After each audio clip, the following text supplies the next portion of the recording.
SOS Autismo, guia completo para entender o transtorno do espectro autista, de Maíra Gaiato, psicóloga especialista em autismo e neurociências, coautora dos livros Mundo Singular e O Reizinho Autista.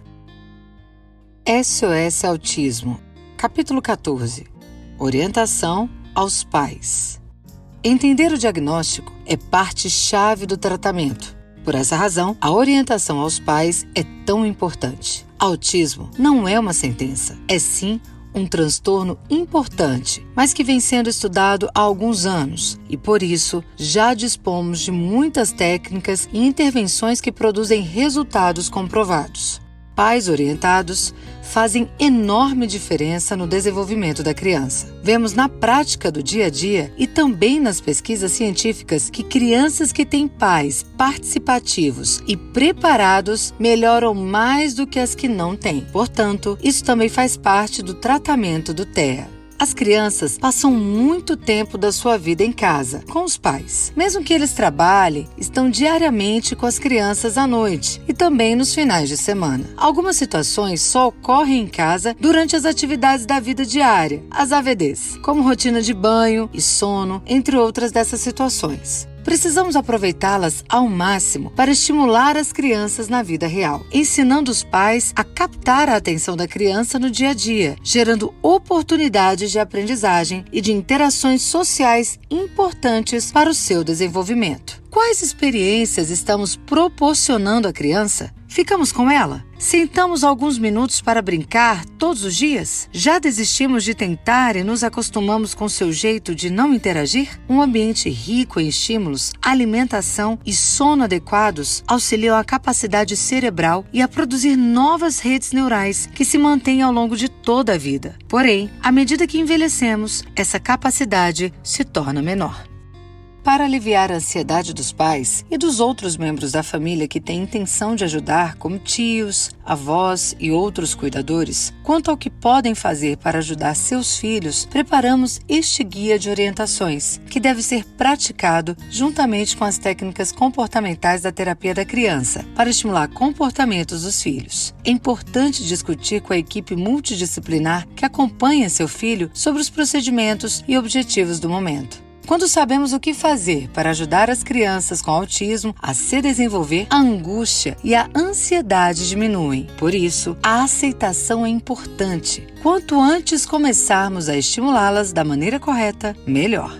Encontrar um bom tratamento com comprovação científica. Diante do diagnóstico, a primeira pergunta é: e agora? O que eu faço? Encontrar um bom tratamento é o primeiro passo. No entanto, não é uma tarefa fácil. É um mundo novo e ainda não explorado que os pais, geralmente, desconhecem. Muitos pais buscam informações sobre os tratamentos existentes na internet, em redes sociais ou com outros pais que estão vivenciando o mesmo momento. A maioria das pessoas nunca ouviu falar em psicólogo para tratar autismo. Se perguntam, mas o que um psicólogo vai fazer com meu filho? Ele nem conversa ainda. De fato, esse pensamento é muito coerente. Não é qualquer psicólogo que é indicado para atender crianças com TEA. A psicoterapia indicada é baseada na metodologia comportamental, que estuda técnicas de análise do comportamento. São técnicas específicas para modificação de comportamentos inadequados e ensino de repertórios adequados. Falamos sobre elas no capítulo referente a tratamentos. É importante os pais ficarem atentos às promessas milagrosas de cura. Ainda não existe essa possibilidade. Por essa razão, os pais devem ficar muito atentos aos tratamentos escolhidos, verificar sua procedência, os estudos realizados e a eficácia nos resultados. Na internet, existem muitas informações que ajudam, mas também muitas sem fundamento. No desespero de ajudar seus filhos a se recuperarem, os pais podem ser alvos fáceis de fórmulas mágicas ou tratamentos alternativos. Além de alguns deles trazerem riscos para a criança, ela ainda perde um tempo de estimulação adequada que para ela é precioso. Existem muitas pesquisas sérias sobre tratamentos. Não precisamos arriscar a saúde e nem tempo com experiências se já sabemos o que efetivamente funciona. São necessárias muitas horas de terapia. A intervenção precisa ser intensa na infância, com 15 a 40 horas semanais de terapia comportamental em casa e na clínica, terapia fonoaudiológica e integração sensorial.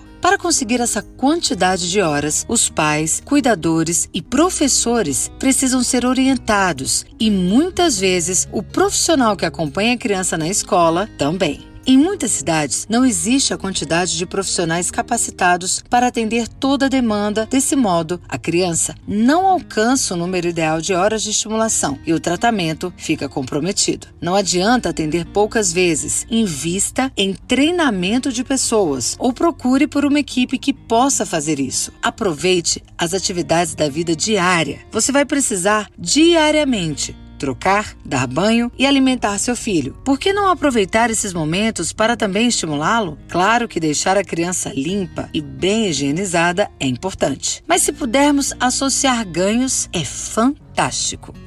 Sim, nesses momentos, a criança costuma estar tranquila, pois já conhece a rotina. Podemos tirar bons olhares e usar a previsibilidade do que ela já sabe que vai precisar fazer. Pode-se estimular também o segmento de comandos. A criança já sabe que depois de tirar a roupa, deve entrar no chuveiro. Você pode aproveitar para dizer a ela: agora, chuveiro. Você vai associar a linguagem ao que antes era feito automaticamente. Use essas palavras todo dia. Tente incentivar seu filho a imitar o que você está falando também. Depois que ele demonstrar compreender essa comunicação, introduza outras.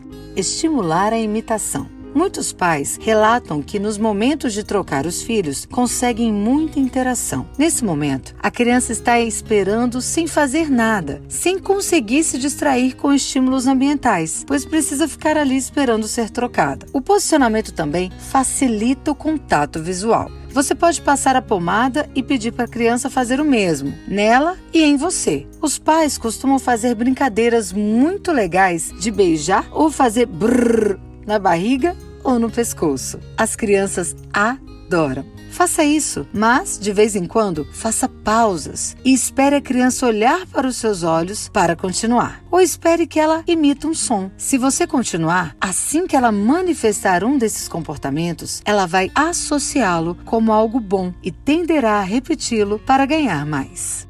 Estimular comportamento verbal ou atos comunicativos.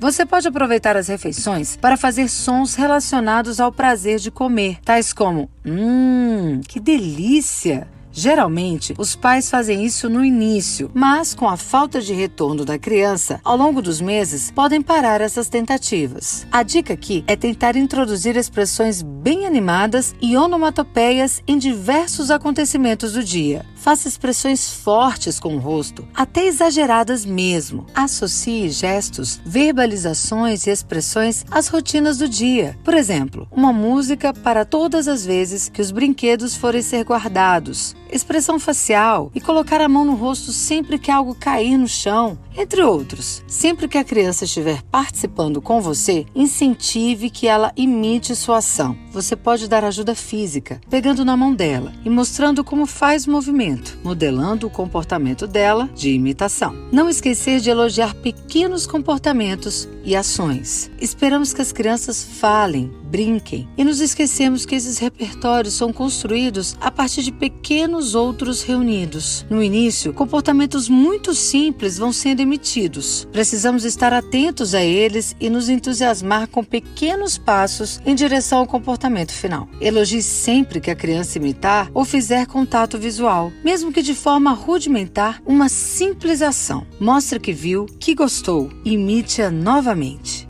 Preocupação com bagunça e sujeira. Massinha, tintas, brinquedos com areia, pular no sofá. Todas essas brincadeiras envolvem sujeira e desgaste dos móveis. Como os pais precisam zelar também pelos seus bens, é comum punir ou não deixar a criança fazer determinadas brincadeiras. Mas restringir as brincadeiras a somente alguns materiais pode nos fazer perder oportunidades de ensino. Imagine a cena. A criança acorda feliz, com vontade de pintar. Emite gestos, mostra que quer a tinta. Já temos aqui muitas oportunidades de incentivá-la a apontar, emitir sons, olhar nos nossos olhos. Se permitirmos a brincadeira, podemos extrair muitos sorrisos recíprocos, incentivar imitação e atividade conjunta, ao olhar o que você está fazendo, ensinando coisas novas para ela. A criança fica feliz e nós ganhamos 40 minutos de estimulação cognitiva e comportamental. Mas, se dizemos, não, pois ontem foi dia de faxina e a casa está limpinha, a criança se isola em seus rituais repetitivos. O que é mais importante, um sofá inteiro ou criar oportunidades de interação social? A casa limpa ou o filho feliz, brincando de tinta com você?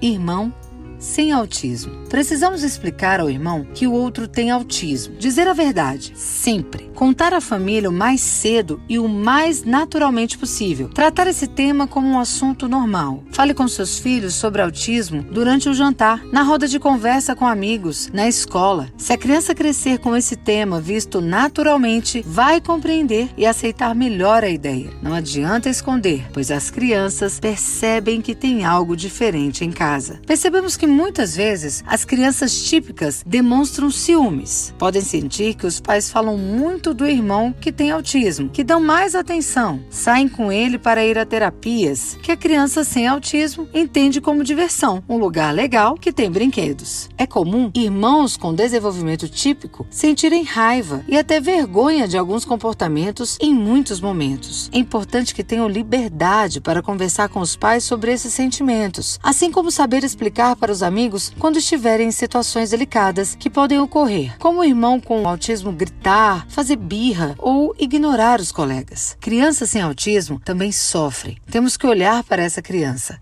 Tendemos a nos preocupar muito com a criança que tem autismo e achar que com o outro, que tem desenvolvimento típico, tudo acontecerá sem intercorrências, que ele está bem. Mas pode não ser assim. Temos que ficar atentos às tristezas, medos, ansiedade, angústias e sentimentos que o filho sem autismo expressa. Ele também quer mostrar aos pais o que aprendeu, o que fez. O ideal é os pais conseguirem um tempinho para passar com cada um, individualmente. Ter momentos só com o outro irmão, olhar para ele, interagir. Quando a família estiver junta, é importante valorizar a paciência e as tentativas de interação do seu filho com o irmão que tem autismo.